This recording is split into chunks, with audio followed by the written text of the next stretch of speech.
Welcome back. Breaking down the barriers. Fitz Houston, how you doing? Okay, today we're talking about something I mentioned earlier in one of my other episodes. One of the most challenging things actors have to deal with: heavy emotions.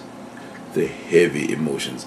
Now, if you saw one of my earlier, I think it was monologue 3, when I had 3 actors and actress go through this emotional. One guy was on the floor, he was throwing stuff, and he was kind of kicking stuff and just punching the air. Well, if you're trying to reach rage or uncontrollable tears, you cannot do that if you personally block those emotions. Perfect example. I had a young lady in one of my classes years ago, and she was throwing down. She was getting down. She was about to reach the climax of this monologue, and then she went.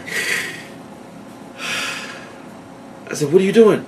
You were there. You were there." She said, "I let it go." What? I let it go. I couldn't deal with all the anger, so I just let it go. No, you don't let it go when you got a movie theater full of people and or stage and a theater full of audience members. They want to see you lose it. When you take a deep breath and go, let it go. Now, that's maybe what we do for real life anger management.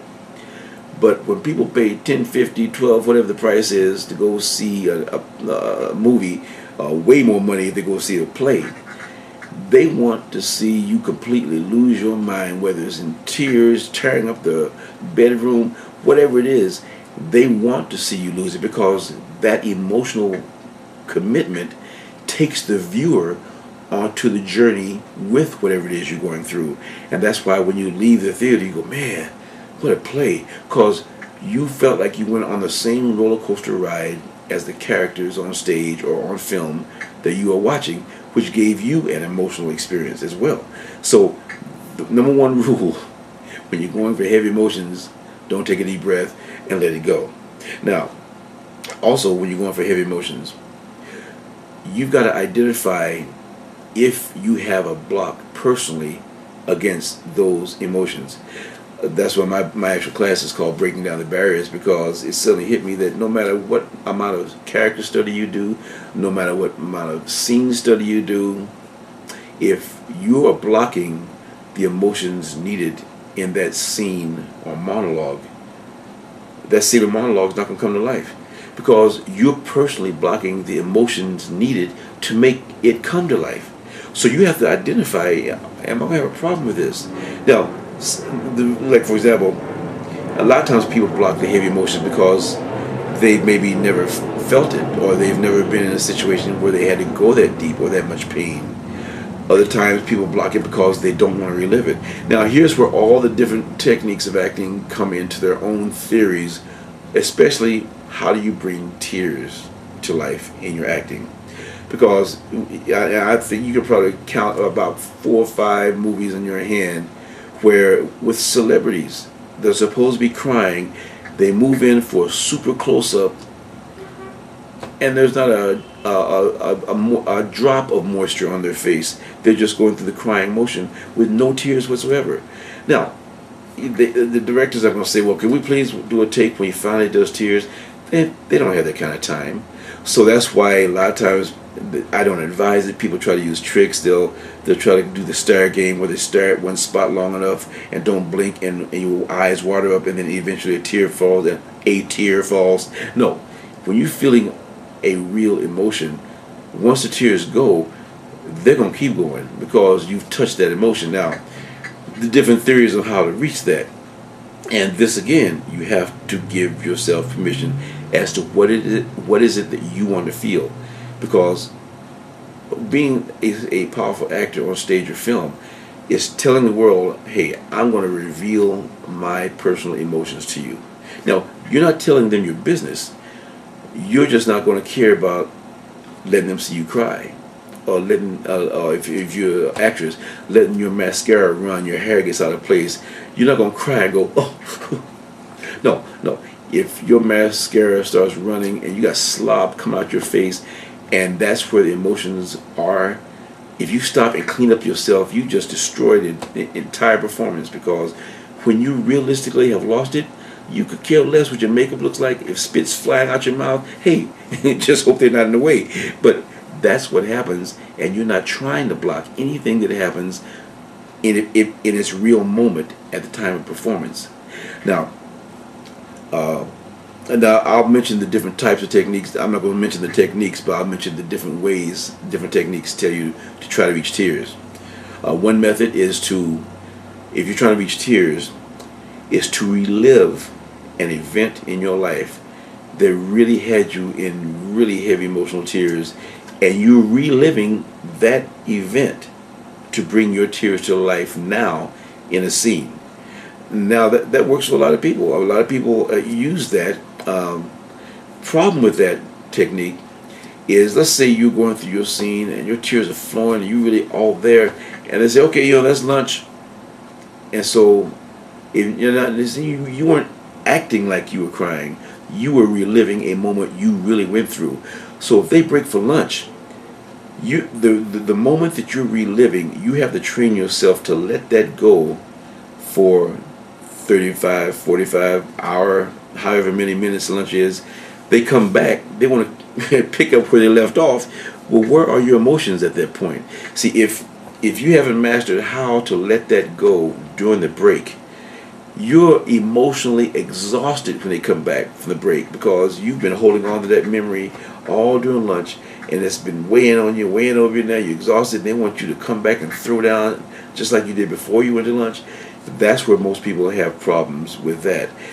If that's one that works for you, then know that you have to master what to do and how to let that emotion go. But keep it in range, because remember, if they're going to continue after lunch, you can't just say, I'm done, and let it go. Therefore, about 10 minutes before you come back to lunch, go to a quiet place, find a place to do your emotional prep to get yourself back into the mood, so that when they say action, you can kind of come back to where you were emotionally for that point. That's how you have to deal with that technique. Then another technique where you're giving yourself permission to have a fantasy about something bad happening to someone. So here, you're not reliving the event, but you're taking a real person, a loved one, and you actually, this technique actually teaches you to say this: I'm giving myself permission to have a bad daydream about a loved one. The daydream is, what if something really bad happened to somebody you really love? And that will get you into emotion. Just think about it, man, if something like this really happened to the person I love, and that would put you into a tearful state. And that works for some people, of course. Again, some people don't like reliving a bad dream about somebody they really love. So see, you're trying to see the truth, because to be effective and in a deep emotion, a see the truth has to be somewhere. That's why the other technique, reliving a true event. The second technique, taking the truth is, I really love this person. The fantasy is, what if something really bad happened to this person? But something has to be a part of truth in all the techniques you use in order for the heavy emotions to be believable. Now, I personally rejected both the first two, because I didn't want to relive anything in the past that I could. I just said I had trouble letting stuff go. So when I tried the technique where you relive stuff, when there was break time, if I was pissed off for the rest of the day. I could not. The memory came back and just stayed with me throughout the day after the shoot was over. I said, you know what? I got to find another way. Then I didn't really want to have a bad dream about somebody I really cared about to create tears. I said, okay, now wait a minute. Okay, I'm not going to do the fake stuff. I'm not going to bring a real event. I'm not going to have a bad daydream. I'm going, well, what's left? How am I going to get to tears if I need tears? And then suddenly it hit me. I said, you know, when you're starting to feel upset and your friends go, uh-oh, I know their look.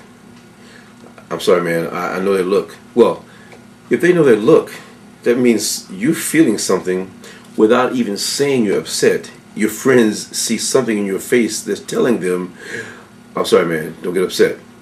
Now, This is where the area of what I have found has worked when it's time to try to trigger heavy emotions, in particular tears.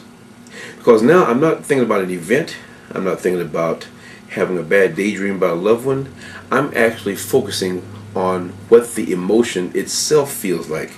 Now this causes you to have a little self-evaluation. For example, for me, I get this kind of flushness in my face feeling that when I'm really upset about something and I'm trying to hold back the tears. I used to call it the macho suck. The macho suck is basically when guys are trying to hold back the tears. That's because there's a feeling in your face that is kind of, we used to use the term, you look a little flush, meaning that something's happening in your face, this feeling like the tears are just about to come, and then that's when we usually try to stop it and try to hold the tears back. That's why it's always great when you're watching any kind of movie that's really sad, or if it moves you emotionally, let the emotions go and just cry all through the movie. Even if you're a guy, don't worry about it, because the only way to get tears to flow whenever you want them to flow is to not block them.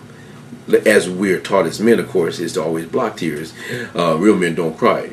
Well, real actors do. Okay, so if you're a real man and you're a real actor, you got a clash going on there, because even though real men don't cry, real actors do, because that's what the role needs. So that's a block. If that's a block you have, you got to drop that block, or those tears will never come. Now, in focusing on the emotion, for me, like I said, I feel the flushness in my face. I get a kind of a welling up in my throat, like a lump in my throat. I just kind of get kind of glassy-eyed in terms of just not understanding what's going on, and then that whole overwhelming feeling starts taking effect, and next thing I know, the tears are coming out, and then once they start to flow, here comes the flood. The floodgates drop down, and so that's why you do drills to figure out where is it that those tears are hiding within yourself, so that when it's time to call on those tears in a scene, boom, they're there right when you call them. Now, a drill I do for that purpose is, first of all, you focus on the emotion, what it means to you. For example, some people says, I just don't like being sad. And when you say that, that's because there's a feeling you don't like, because that's why you're saying, I don't like being sad, because you're remembering all the feelings that is associated with sadness. Well, now you want to recall all those feelings, because that's what's going to make you focus on those traits to bring it forth. Now, another thing I do in my daydream prep for this emotion is, while I'm in the midst of trying to get to this emotional level, sometimes I use a phrase like, why is this happening, or how could they do this to me, or some kind of question that is questioning the event that led up to your emotional response. It doesn't need to make sense.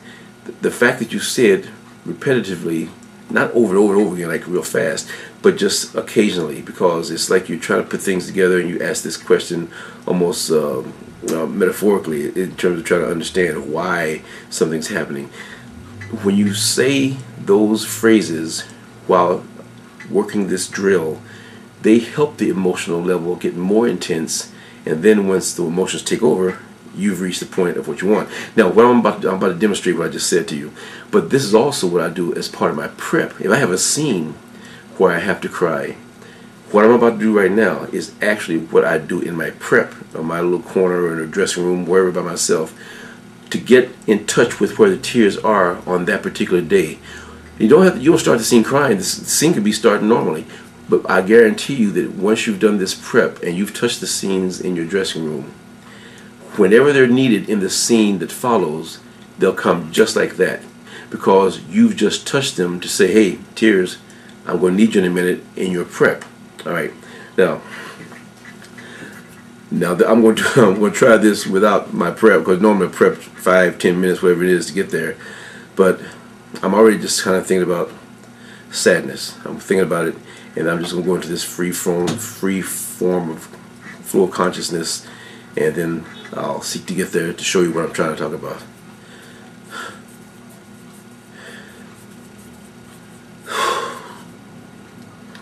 I just don't understand.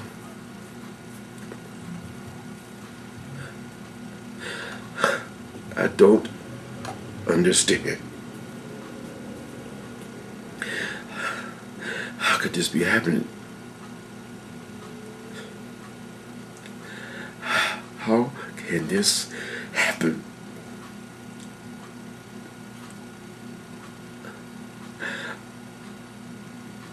I don't understand. I don't understand. I don't understand.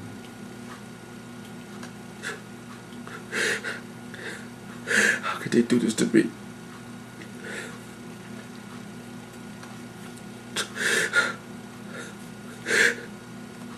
How can they do this to me? It doesn't make sense. It doesn't make any sense. It doesn't make sense.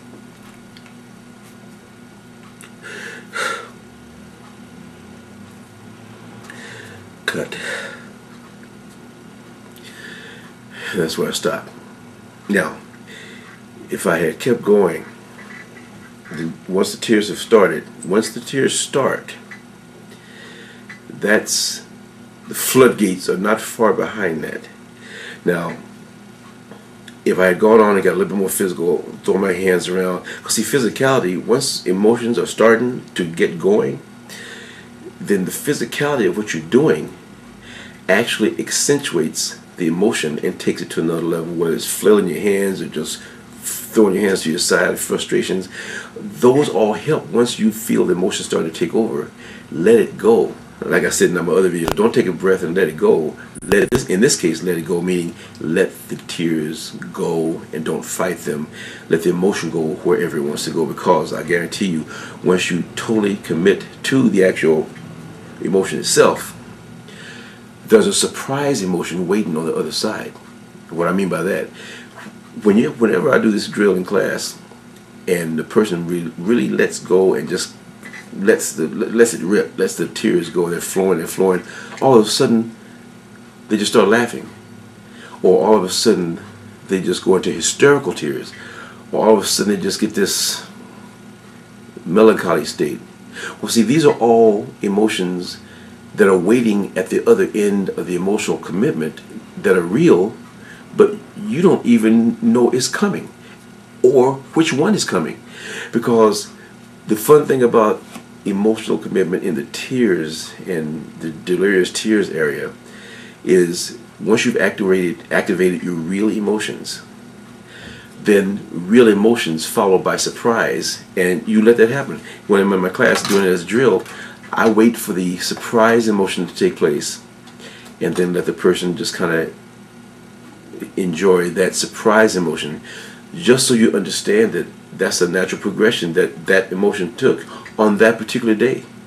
Now, of course, if they like that take and they say, I love it, just do the same thing again. Now, a lot of times they don't really understand the work you have to do to repeat something that happened and do it again, which means you got to kind of remember what you did, but don't be a robot, because if you're a robot, you disconnect the emotions. When they say do it again, that just means give the equal emotional commitment, and if they like the laughter at the end, or if you actually ask this question, you want to end the same way with kind of laughter, or how do you want it to end the same way, just to get a clear direction of what that director wants. If they want the identical performance, then you end it the same way. See, a lot of times when I'm directing something and I see a truthful commitment, that if you end it one way in laughter and another way ends in a melancholy state, both of them are true moments. So in editing, I just choose which one I want, because both of them are real. So it's really just whichever one I feel is what I like best. But the actor gave me the best performances in both, and that's usually what a director wants, your best performance. And then it just gives a multitude of choices during editing, and have fun because everything's good. And that's what you want. So now, like I said, what I just did just now, That's normally what I would do to prep for a scene. Now, if I had gone and done a prep before I started doing it, then the tears would have flowed a little bit more quickly, because I would have been coming from a prep into what I did, because I'm coming from an intellectual speech talking about emotions. Hey, thanks for tuning in, breaking down the barriers. I'll see you next time. Fitz Houston, so long.